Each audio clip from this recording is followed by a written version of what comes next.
No le he escrito a Jenny a alguno de ustedes preguntando si va a haber clase o no, para que le digan que es con el link que hoy se aparece en el Classroom.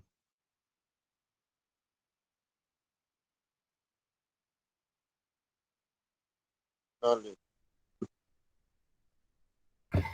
No, al menos a mí tampoco.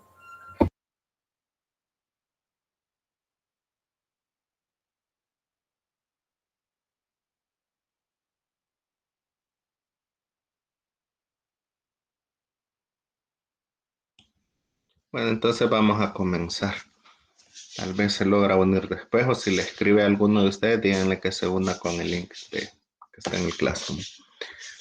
Entonces ayer nos habíamos quedado en la parte del androceo, estábamos viendo los estambres y nos quedamos en la longitud. Sabemos que si los estambres quedan adentro del perianto, entonces se llaman inclusos, y si sobresalen, como en el caso de esa fucsia que está ahí abajo, entonces se van a llamar excertos.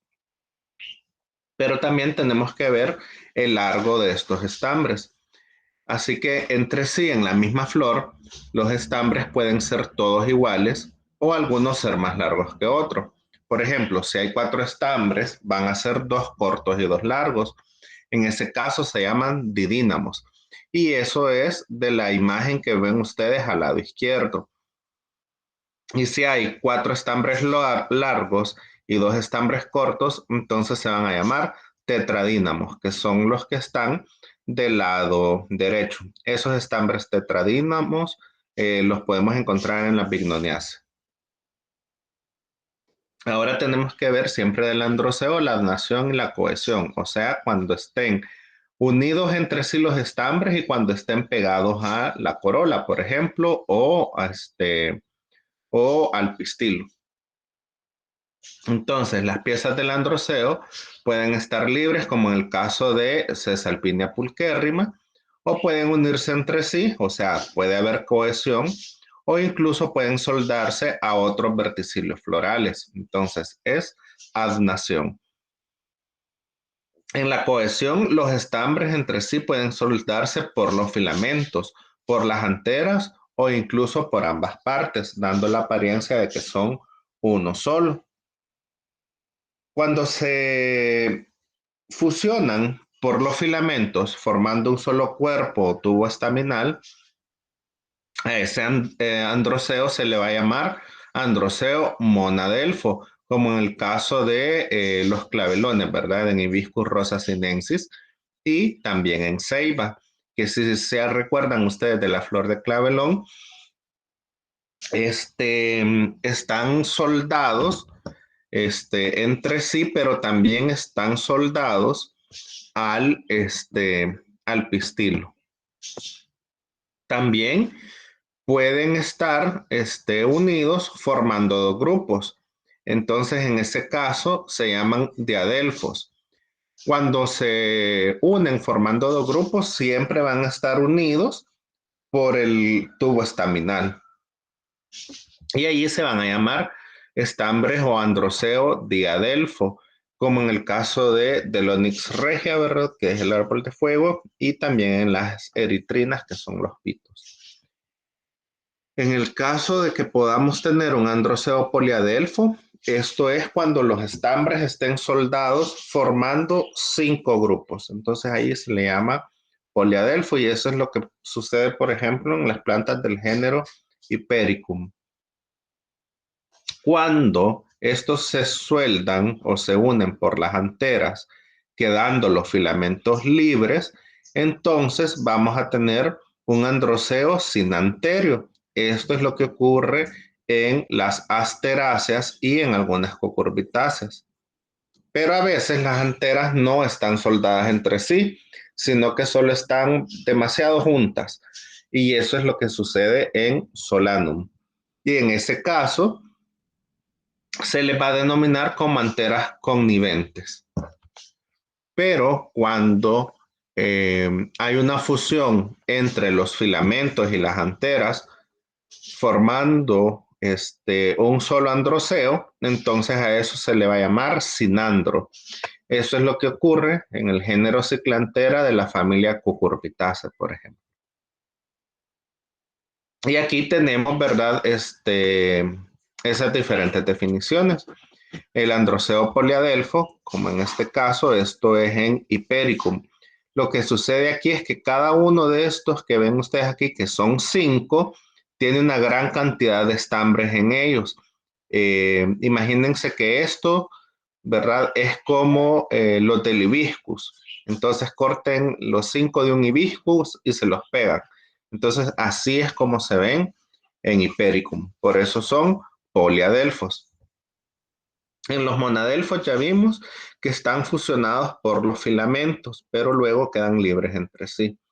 En los diadelfos forman dos grupos. Si se fijan, estos grupos de estos 6 estambres están fusionados siempre por el filamento y en este caso queda uno de fuera, entonces son diadelfos, ¿verdad? Porque se forman dos grupos. Igual esos dos grupos no quiere decir que van a ser así, ¿verdad? Que van a haber 6 unidos y uno libre. Sí se puede dar, pero pueden haber 3 unidos y 4 libres, o pueden haber 5 y 2 y así sucesivamente. Pero siempre van a ser diadelfos, porque van a formar dos grupos diferentes. En el poliadelfos es que van a haber varios grupos, ¿verdad? De estambres unidos siempre por los filamentos. Y en aquellos que son singenésicos es cuando están unidos en las anteras, están fusionados por las anteras y quedan libres los estambres. Pero luego de la cohesión tenemos la adnación. Ahí los estambres pueden soldarse a la corola, como sucede en numerosas flores gamopétalas. En Bignoniaceae, por ejemplo, hay unos estambres que se sueldan a la corola. Y la porción basal del filamento estaminal se adhiere al tubo de la corola y al resto queda libre. El androceo también puede soldarse al gineceo, como es lo que sucede en las asclepiadáceas, en las cuales las anteras se adhieren al estigma formando el ginostegio o ginostemio. En ese, el polen de cada teca forma una masa que se llama polinios. Los polinios de dos tecas vecinas se unen entre sí mediante las caudículas y el retináculo, que van a ser producidos o producciones del estigma. El conjunto del retináculo, las caudículas y los polinios van a constituir el aparato translador. Esto sucede en Asclepiadaceae, ¿verdad? La formación del ginostegio, o sea, la fusión del androceo con el gineceo, y también en Orchidaceae. También va a haber una fusión del ginoceo con el androceo y también van a haber masas de granos de polen que en ese caso se llaman polinios. Los polinios solo los van a encontrar en Asclepiadaceae y en Orchidaceae. Entonces aquí tenemos, ¿verdad? Por ejemplo, en Orchidaceae tenemos la fusión de la parte masculina y la parte femenina, o sea, del androceo y del gineceo, en una sola estructura que por lo general se le llama columna, pero el nombre correcto es el ginostemo. Entonces ahí lo que vamos a tener primero es la antera y en esa antera vamos a tener los polinios, que son estos que están acá, y esos polinios van a estar como en masa, ¿verdad? No van a ser granos individuales como sucede en las otras plantas vasculares. Esos polinios van a estar sostenidos por la caudícula y esa caudícula va a estar sostenida por el retináculo a la antera en el ginostemio. Y justo abajo de donde se encuentra la antera va a existir el rostelo o rostelum. En esa parte va a haber una sustancia viscosa que va a ser la encargada de ayudar a que estas masas de polen de los polinios, cuando llegan los polinizadores, queden pegadas acá. Y de esa forma lograr hacer el proceso de polinización. Luego, cuando el polen germina, los granos de polen germina, el tubo polínico va a comenzar a crecer por la columna hasta llegar al ovario.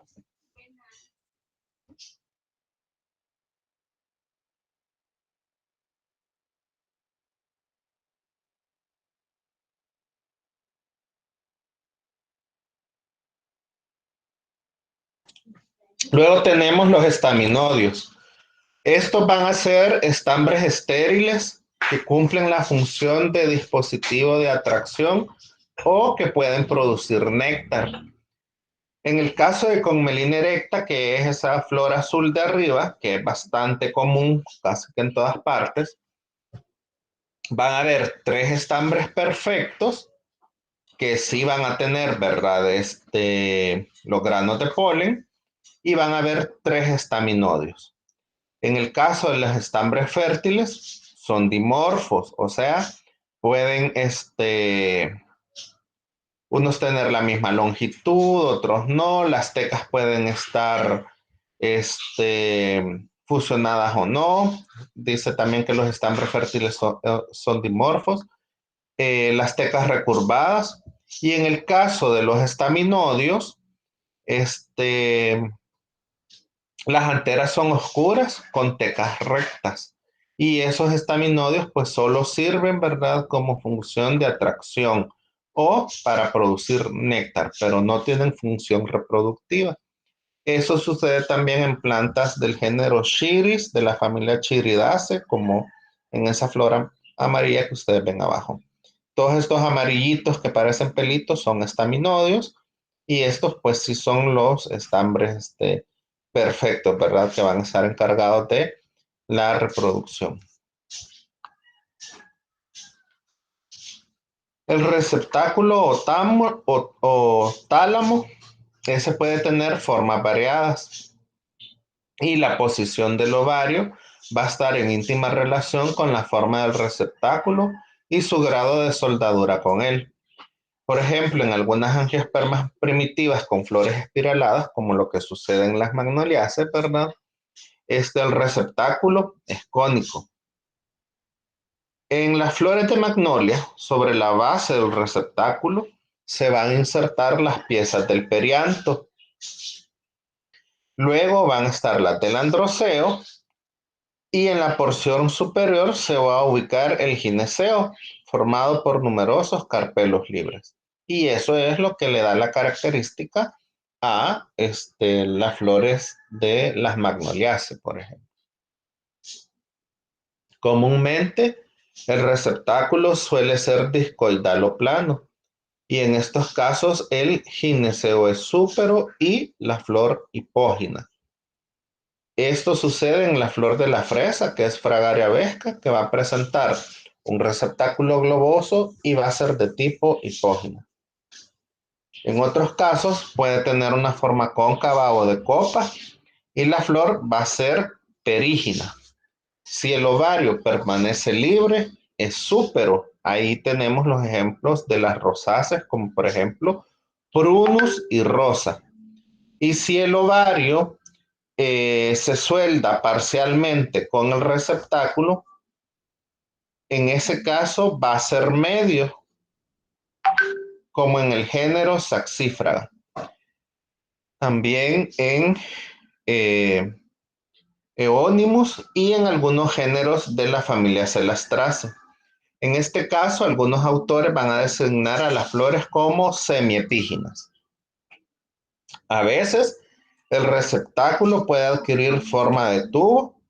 El gineceo queda totalmente inmerso con sus paredes soldadas al receptáculo y en este caso la flor es epígina y el ovario ínfero como sucede en Pyrus, en Narcissus y en Cucurbita. Acuérdense que siempre vamos a tener un ovario ínfero cuando tengamos alguna reminiscencia, ¿verdad? De alguna de las piezas florales. Por ejemplo, en la granada tenemos el cáliz, ¿verdad? Como reminiscencia, entonces es fruto de un ovario ínfero.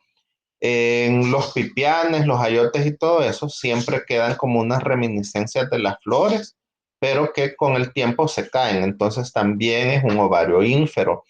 La manzana es un ovario ínfero, la pera es un ovario ínfero, también la guayaba, etcétera.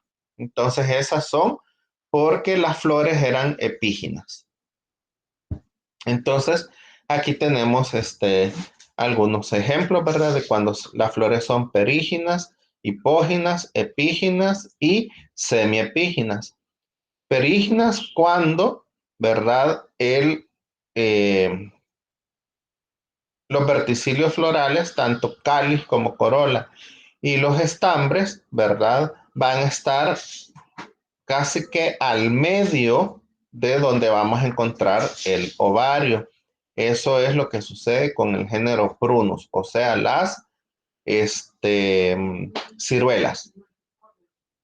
Va a ser hipógina cuando vamos a tener que las piezas florales, ¿ya? Van a estar abajo del ovario. Entonces eso es lo que sucede en el género tulipa. Va a ser epígina cuando todas las piezas florales van a estar completamente arriba, ¿verdad? De la cavidad del ovario. Eso lo vamos a encontrar, por ejemplo, en las cucurbitáceas, en cucurbita máxima. Y luego las semiepíginas, que se parecen hasta cierto punto a las períginas, pero la diferencia va a ser que hay una especie de soldadura en el tálamo o en el conceptáculo que la sostiene. En el caso de la periginia y la epiginia, se van a presentar en varios grupos de angiospermas, o sea que han surgido varias veces y de modo paralelo en el curso de la evolución. Esto es posiblemente debido a la necesidad de proteger los óvulos contra los daños y los ataques de los agentes externos. En el receptáculo puede alargarse secundariamente el entrenudo que se encuentra entre el androceo y el gineceo, o sea, por debajo del ovario. Y en ese caso se va a formar una columna que se llama ginóforo. Eso va a elevar el gineceo y es lo que sucede, por ejemplo, en Caparis, en Cleome, en Elípteres y en Crateva. Que luego ese gineceo esa columna que va a ser la extensión, ¿verdad?, del entrenudo secundario entre el androceo y el gineceo, que se llama ginóforo, se convierte en carpóforo. Esto lo que hace básicamente es levantar. A eso se llama, eh, es como la definición simple del ginóforo. El ginóforo se llama así porque está levantando el gineceo. Y carpóforo se va a llamar cuando ya se haya formado el fruto. Carpos es fruto. Y eso sucede también en esos mismos géneros, en Caparis, Cleome, Elípteres y también en Crateva. En Passiflora, la base tiene forma de plato. En su borde se van a insertar el perianto y la corona. Y en el centro se va a formar por alargamiento del entrenudo debajo del androceo una columna que se va a llamar el androginóforo, que en ese caso va a elevar tanto al gineceo como al androceo. Entonces aquí tenemos algunos ejemplos. Este de la izquierda es Crateva. Si se fijan, aquí está, este es el pedúnculo normal que tiene la flor. Pero si se fijan, aquí está el nudo y después de ese nudo hay otra porción como detallito. En ese caso, aquí ya es carpóforo porque pues ya tenemos los frutos, ¿verdad? Pero antes, cuando no están los frutos, solo es el ginóforo. Esto es Elípteres guasumifolia. Acá tenemos el tallito de la flor y luego tenemos el ginóforo, que en estas alturas ya es carpóforo, porque estos son los frutos de guasuma. Y esto es pues en Caparis, ¿verdad? Tenemos esos tallitos que están haciendo que los frutos cuelguen, que esas silicuas cuelguen. Entonces, en ese caso también es ginóforo. Solo en el caso de la pasiflora es que vamos a tener el androginóforo. Ahora vamos con el gineceo. Ya vimos todo lo referente al androceo, que es la parte reproductora masculina. Hoy vamos a ver el gineceo. En la mayoría de las gimnospermas, los carpelos van a ser abiertos, van a estar libres y se van a limitar nada más a soportar los óvulos. No se va a formar una cavidad ovárica como tal en el caso de las angiospermas. Tampoco se va a diferenciar el estilo ni el estigma y los óvulos van a estar expuestos o desnudos. Recordemos que esto es debido a que la polinización en las gimnospermas la mayoría es por el viento, ¿verdad? Entonces, por eso es que los óvulos están expuestos y desnudos. En el caso de Zika revoluta, las flores son del tipo más arcaico, porque recordemos que son más antiguas todavía que las pinaces. Ahí el ápice caulinar va a producir de vez en cuando un gran número de carpelos que van a estar cubiertos de un denso indumento pardo amarillento. Las hojas carpelares van a ser pinnadas en el ápice y van a llevar en la parte inferior algunos óvulos en posición marginal. Recordemos que en Zika revoluta todavía tiene fecundación que debe de ser mediada por el agua, porque las células reproductoras del androceo, o sea, los granos de polen, van a ser flageladas. Entonces necesitan agua o una sustancia viscosa que por lo general la misma Zika produce esa sustancia viscosa para que las espermátides puedan llegar hasta donde están los óvulos. En el caso de Pinus, las flores femeninas están reunidas en una inflorescencia llamada cono femenino o estróbilo. Cada flor va a estar en la axila de una bráctea tectriz y va a consistir en un carpelo o escama ovulífera que va a llevar generalmente dos óvulos. Y en ese caso las flores no poseen perianto. ¿A qué nos referimos cuando digo que las flores no poseen perianto? Ayer lo vimos. A ver si ya se les quedó. Igual lo vimos en Botánica 2. ¿Qué era el perianto? ¿Y por qué las en Pinus no tienen perianto? A ver.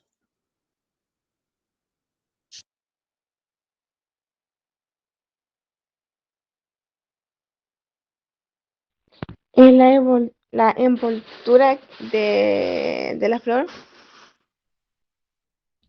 ¿Pero a qué se refiere con la envoltura de la flor, Jenny?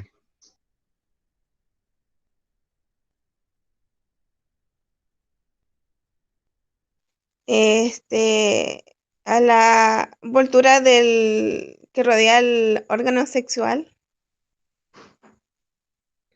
Pues sí, pero ¿cómo se llaman esas envolturas?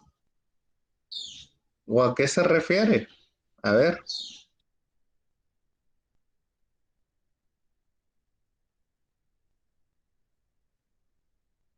No, no recuerdo, Lick. No, no.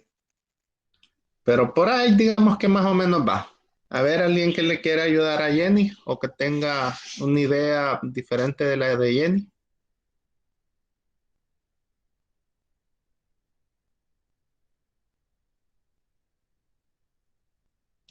Mónica, acuérdense que si no les sirve el micrófono pueden escribir en el chat. No es lo que rodea el cáliz y la corola, Lo que rodea al cáliz y la corola. ¿O cómo? no, lo que lo envuelve. ¿Y qué es lo que envuelve al cáliz y la corola?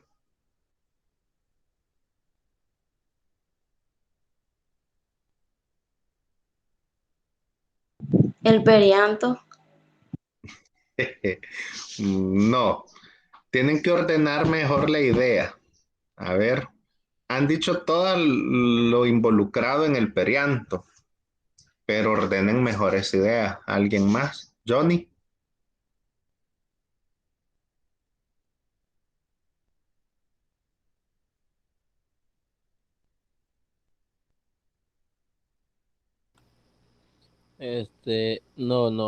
No me acuerdo cuál es el nombre. Kelvin, ¿qué es el perianto?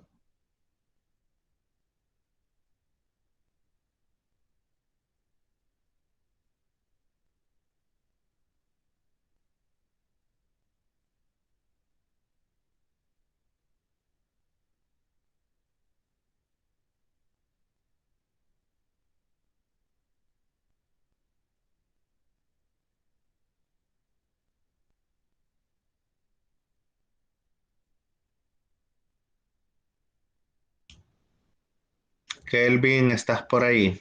¿Sabes qué es el Eh, perianto? sí, solo me acuerdo que está formada por dos verticilios. Ajá, ¿y cuáles son esos dos verticilios? Ya Mónica los mencionó. Ay, no me acuerdo bien.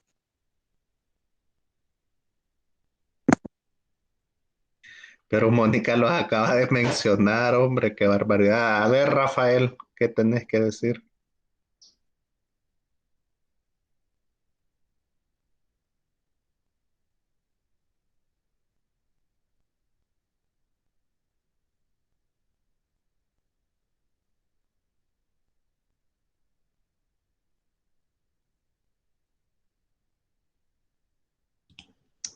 Rafael, ¿estás por ahí? Ay, perdón, no tenía el micrófono, perdón. El, el perianto es la parte de la flor que envuelve a la corola y al cáliz.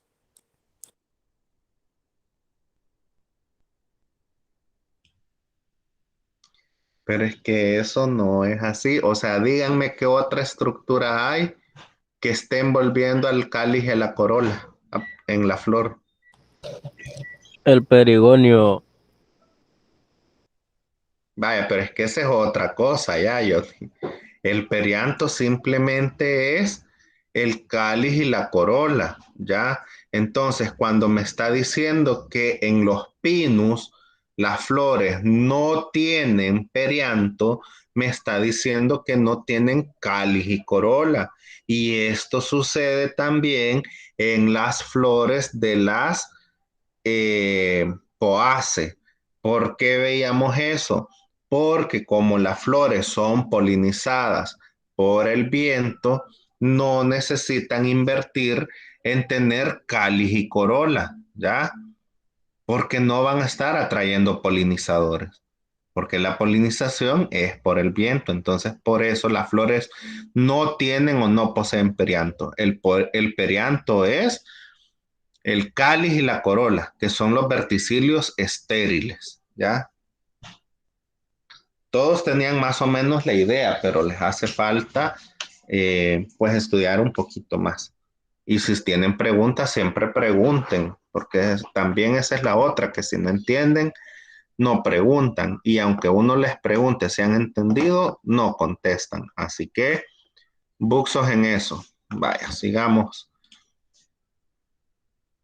Entonces vamos a tener que el gineceo va a constar de tres partes, que van a ser el ovario, que va a ser la parte inferior abultada, y va a formar la cavidad ovárica o lóculo, en cuyo interior se van a encontrar los óvulos. Luego vamos a tener el estilo, que va a ser la parte estéril más o menos larga que va a soportar el estigma y que va a estar constituido por un tejido glandular especializado para la recepción de los granos de polen. Y si el estilo no se desarrolla, o sea, si no está este tubo larguito, entonces se dice que el estigma es sésil. Y en el caso del estigma, que es el encargado, ¿verdad?, de la recepción de los granos de polen. Y que en ese caso, si es de la misma especie, perfecto, ¿verdad? Va a comenzar a germinar el grano de polen, el tubo polínico va a pasar por el estilo hasta llegar al ovario.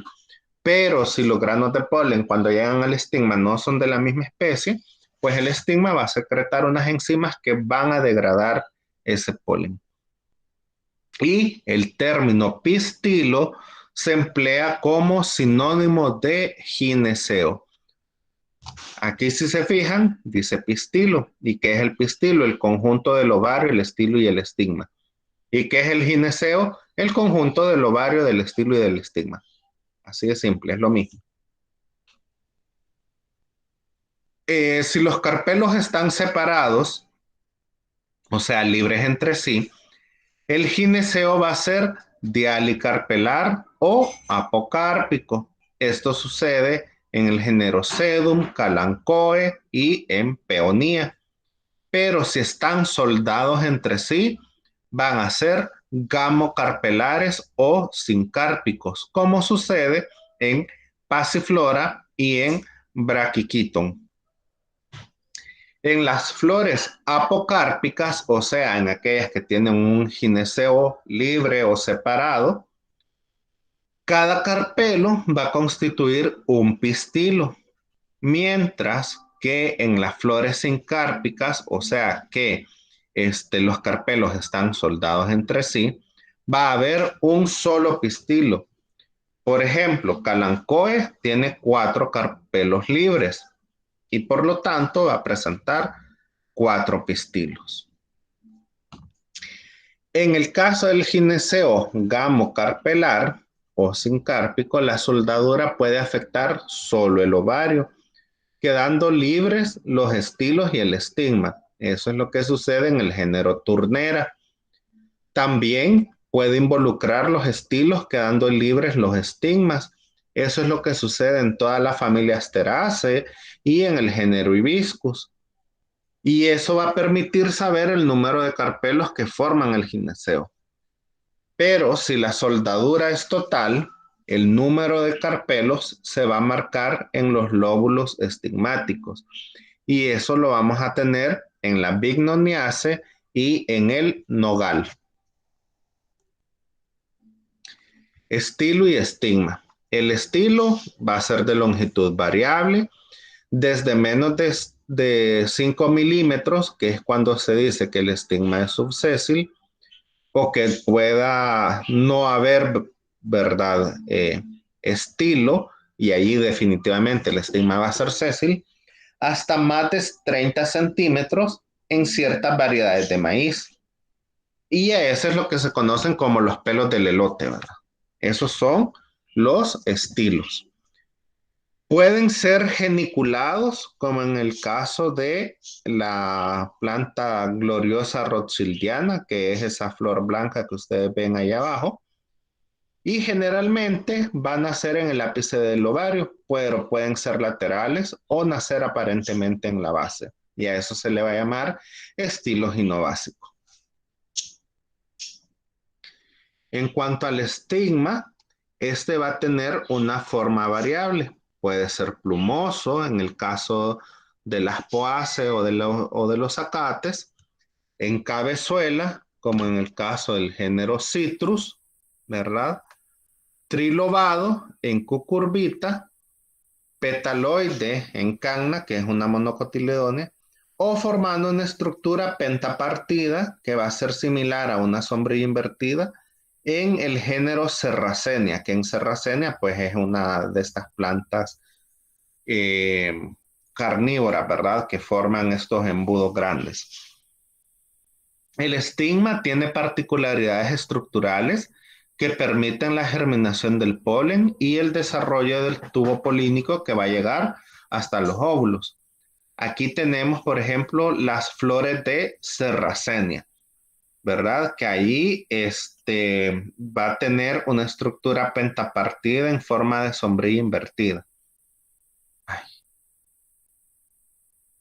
Aquí. Esto que ustedes ven acá es el estigma de la flor. Entonces es como una sombrilla que está para arriba, ¿verdad? En este caso, por eso dice que es una sombrilla invertida.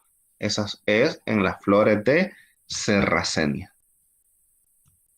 Pero también el estigma puede ser petaloide, como en el caso del género Canna, ¿verdad? Que son la banderola española, las achiras, como ustedes le quieran llamar. Ahí es ¿verdad? Y por eso tiene forma petaloide. Se ha comprobado que el estigma tiene proteínas hidrofílicas en la pared externa, que son probablemente las que actúan en el reconocimiento del polen adecuado, o sea, de que el polen sea de la misma especie, y también en las reacciones de incompatibilidad, en cuyo caso a veces se deposita calosa para detener la germinación del polen extraño. Y esa calosa es una enzima que va a comenzar a degradar ese polen. Según esos autores, Heslop y Shibana, los estigmas se pueden dividir en dos grandes grupos, que son los estigmas húmedos y los estigmas secos. En el caso de los estigmas húmedos, estos van a tener una secreción presente durante el periodo receptivo y las monocotiledóneas de estilo abierto liberan generalmente un exudado que generalmente es de polisacáridos. En tanto que en las plantas dicotiledóneas que tengan un estilo compacto, que más que todo van a ser gamopétalas en particular, van a liberar un exudado esencialmente lipofílico, ¿verdad? O sea que va a repeler las grasas.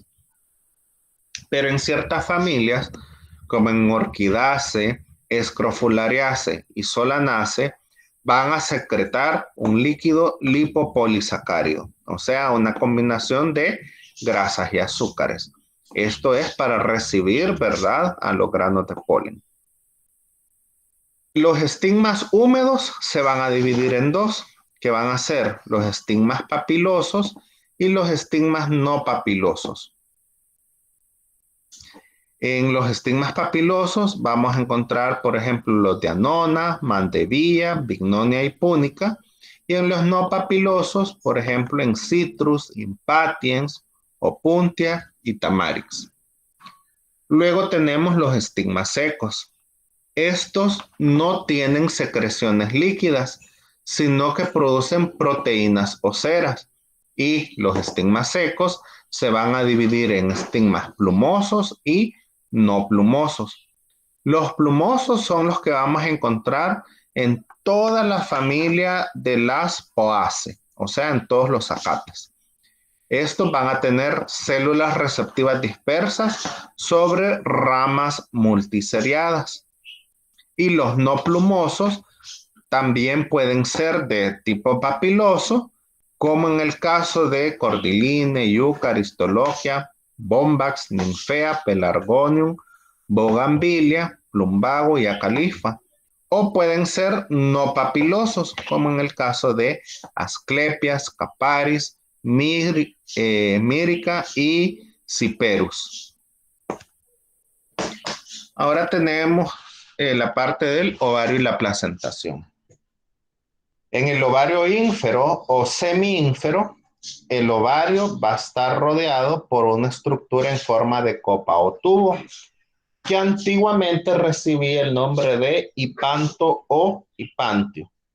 Los tejidos que forman esa copa o tubo pueden tener dos orígenes, uno que sea apendicular y el otro que sea axial.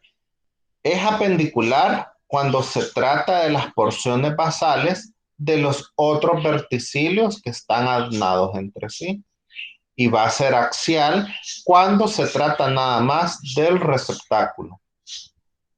A veces va a resultar muy difícil establecer si el tejido que rodea al ovario es de origen apendicular o axial, o a veces este es mixto, razón por la cual se recomienda usar la expresión de tubo floral.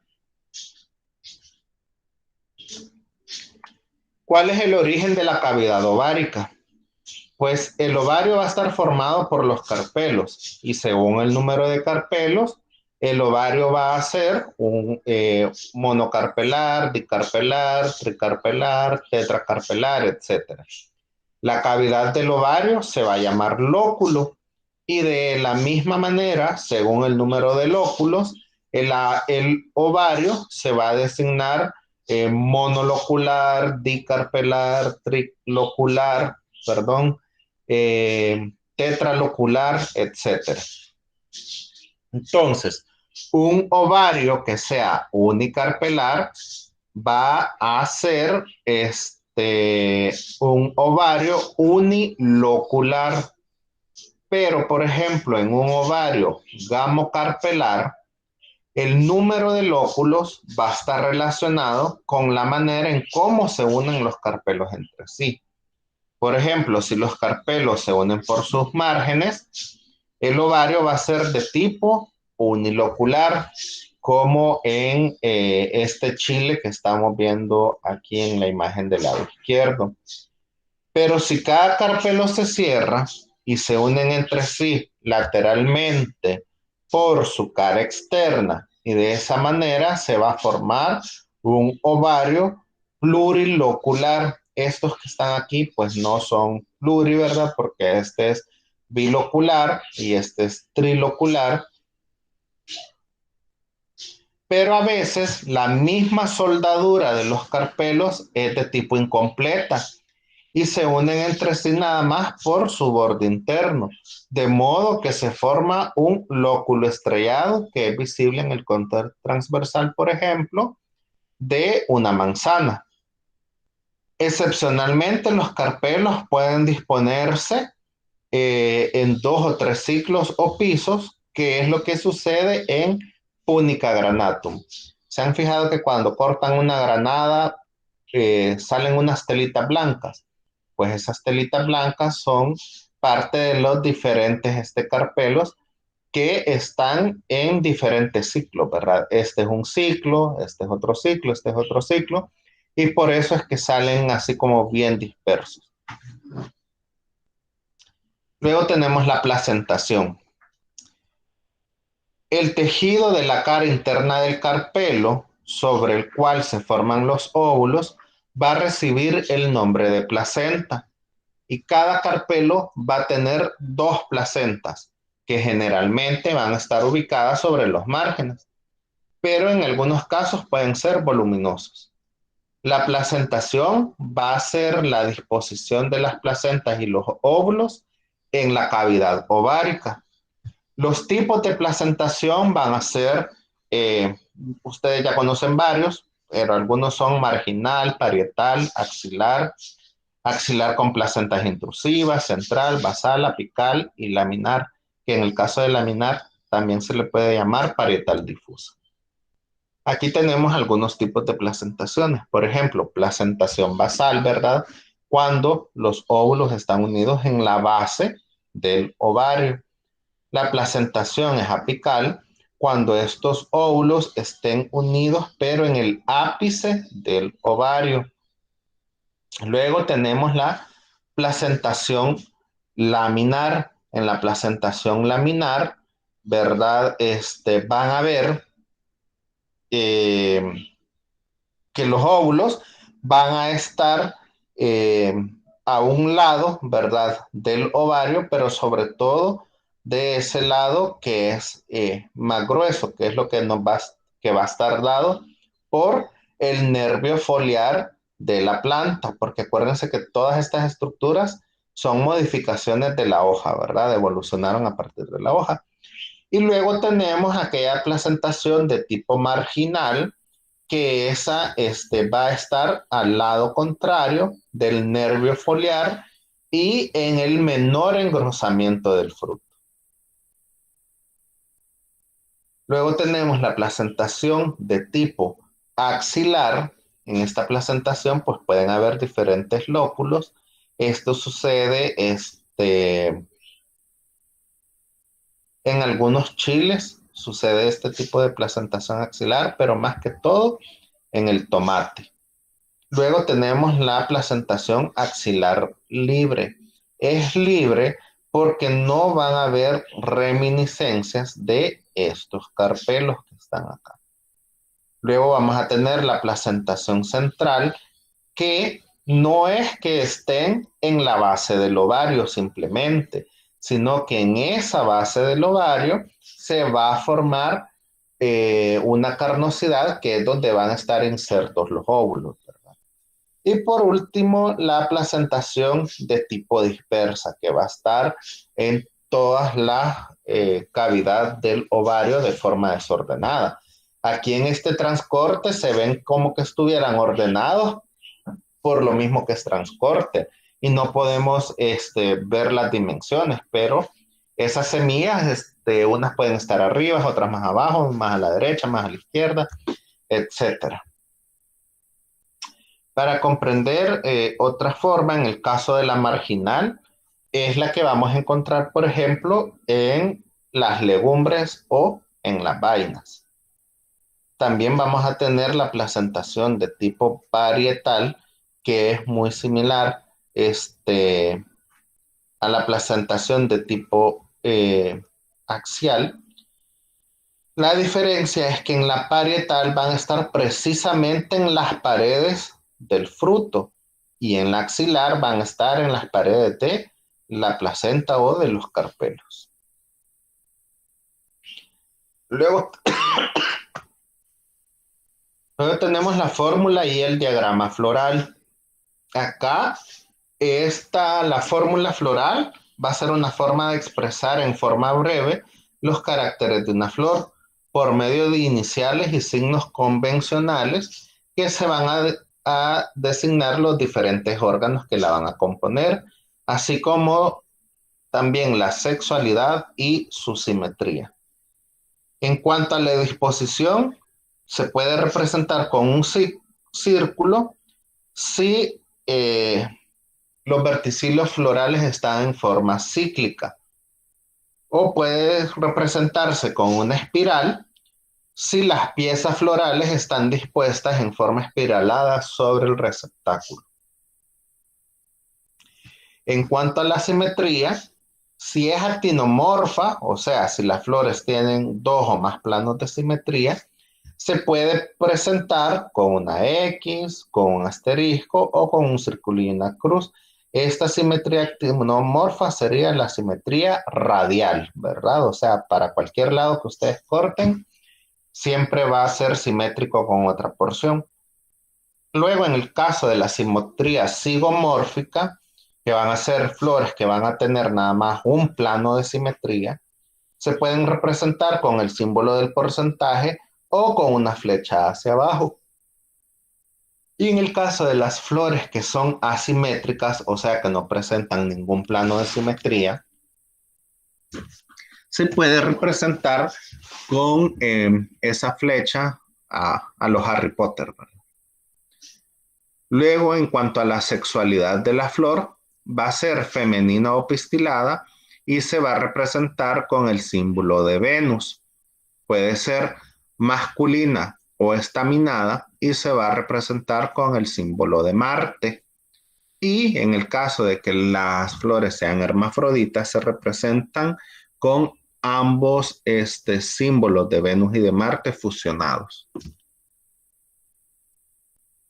En cuanto a las partes de la flor, vamos a representar con la letra K mayúscula el cáliz, con la C mayúscula la corola y con una G y una raya abajo si el ovario es súpero. Luego vamos a tener PC, que es el perigonio corolino. En ese caso va a ser cuando tanto el cáliz como corola presenten el mismo color. Luego vamos a tener el androceo, que se va a representar con una A mayúscula.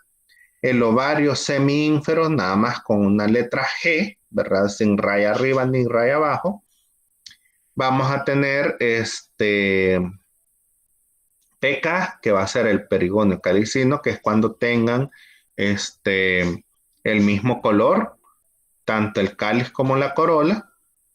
Una G, así sin nada, ¿verdad? Que es para representar el gineceo, que se puede confundir a veces con el ovario semiínfero, pero por ejemplo, si ustedes ponen solo la G, entonces no, vamos a saber que va a ser una flor de ovario semiínfero.